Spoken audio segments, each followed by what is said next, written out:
오늘 알아볼 종목은 남양유업입니다.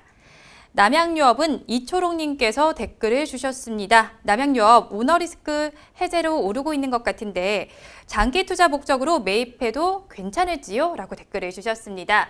남양유업 오늘 65만 6천 원에 시작을 해서요. 지금은 70만 9천 원에 거래가 되고 있습니다. 한마디로 얘기해 주세요. 네, 우유업체 최강자로 복귀? 우유업체 최강자로 복귀. 그러니까 복귀라는 게 네. 복귀했다는 게 아니라 그래서 물음표. 복귀할 네. 수도 있겠다. 어쩌면은. 근데 못할 수도 있고. 근데 어쨌든 지금 왜냐하면은 남양유업의 오너리스크가 굉장히 컸던 상황이기 때문에 그렇죠. 네. 사실 남양유업은 예전에 이제 굉장히 우유업계에서 1인자 자리를 굉장히 오랫동안 그 왕좌를 내려오지 않았던 기업입니다. 하지만 최근 들어서 오너리스크가 부각되면서 대표적인 이 브랜드가 안 좋아져서 브랜드의 타격을 받으면서 약간 주춤했던 기업이 남양유업이죠. 맞아요. 그래서 이 최근에 또 불가리스 사건, 불가리스로 이제 코로나를 치료한다 이런 말들도 있었는데 이것도 지금 여러 가지로 논란이 많았고요. 이 코로나 치료가 되는 게 확실하냐, 그냥 이제 떠보는 거 아니냐, 이런 말들. 확실한 식약처의 허가를 받지 않았으면서 이런 루머를 퍼뜨리는 것 자체가 좀 약간 문제가 있는 기업이 아닌가, 이런 말들도 나오고. 여러 가지 사건들이 많았어요. 황하나 씨 외손녀 황하나 씨도 그렇고 여러 가지 또 분유 사건도 있고 맞다, 남양유업이 또 경쟁사를 또 공격하는 이런 사건도 있었어요. 그러니까 남양유업이 이제 본인이 그 당시 이제 잘 되고 있었는데 네.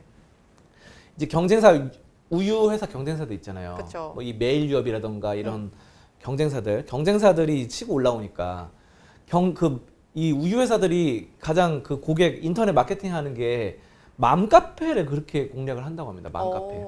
그러니까 우리나라 네이버 카페든 다음 카페든 보면요. 맘카페가 굉장히 강세예요. 우리나라에서. 왜냐면 이 엄마들이 이제 처음 이제 엄마가 되는 사람들 잘 모르잖아요. 애 키울 때. 당연하죠. 예. 잘 모르니까 정보를 잘 모르니까 맘카페 가입을 해가지고 많은 정보를 얻는다고 합니다. 그래서 네이버 카페, 다음 카페 회원수 보면요. 맘카페가 거의 1, 2위를 다투고 있어요. 거의 그래요.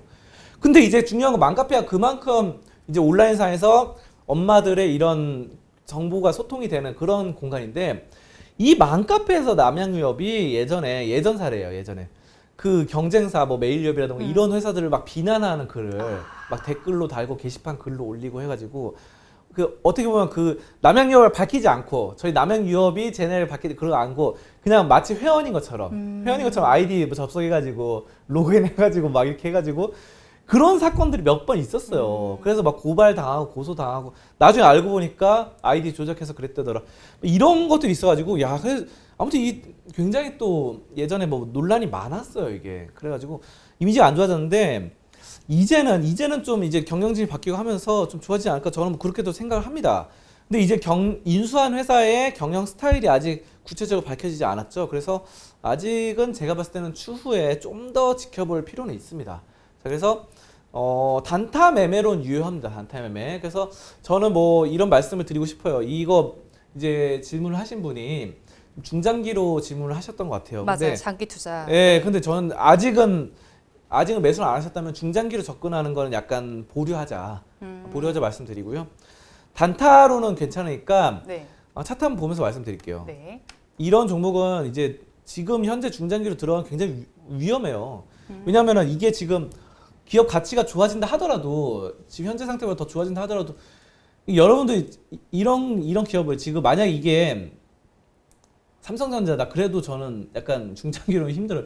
너무 급등을 했기 때문에 이거 28일 날 거의 상한가 갔고 오늘도 24% 올랐거든요. 네. 이런 상황에서 이렇게 상한가 따라잡기를 들어가시는 분들이 있어요. 이 상한가 따라잡기가 나쁘다는 전략은 아닙니다. 물론 이것도 하나의 트레이딩 전략이고 이걸 좀 잘하시는 분들이 있어요. 잘하시는 분들이 있는데 손이 또 빠른다거나 이런 경우는 이제 손이 빠르거나 아니면 판단력이 좋으신 분들. 그래서 이건 어디까지나 단타의 영역이지 단타의 트레이딩 영역입니다. 그래서 이렇게 만약 단타로 접근하신다 하면은 중장기 투자가 될 수 없다고 저는 보고 있습니다. 그래서 중장기 투자보다는 트레이딩으로 접근하시는 건 괜찮은데 손절선을 놓고 접근하세요. 손절선은 마이너스 5% 이런 식으로 해서 매수한 구간보다 자기가 매수한 가격보다 마이너스 5% 됐을 때 칼같이 손절 치는 아니면은 손절선에 안 닿고 계속 올라간다. 계속 만약에 이런 경우는 뭐 가끔씩 뭐 상한가 3번, 4번 가는 경우도 있거든요. 물론 안 그런 경우도 많지만 그러면은 이제 트레이딩 전략으로 이제 추세 매매 전략을 쭉 따라가는. 그래서 쭉 따라가다 이제 떨어지는. 근데 요거 잘하실 분들이 많지 않아요, 사실.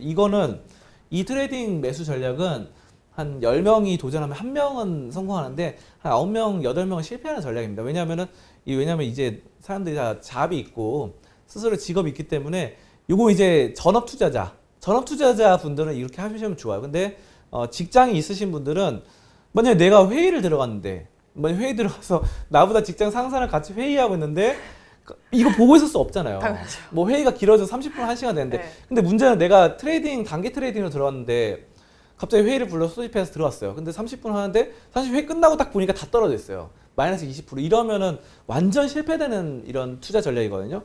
그렇기 때문에 여러분들이 단기 투자가 가능하신 분들, 전업 투자자라던가 아니면은 뭐 차라리 집에서 좀 쉬시는 분들은 괜찮은데 이게 좀 아닐 경우 뭔가 직업이 있으신 분들은 권장드리기 힘든 좀 타이밍 아닌가 지금 현재 상황에서는 저는 그렇게 말씀을 드리겠습니다.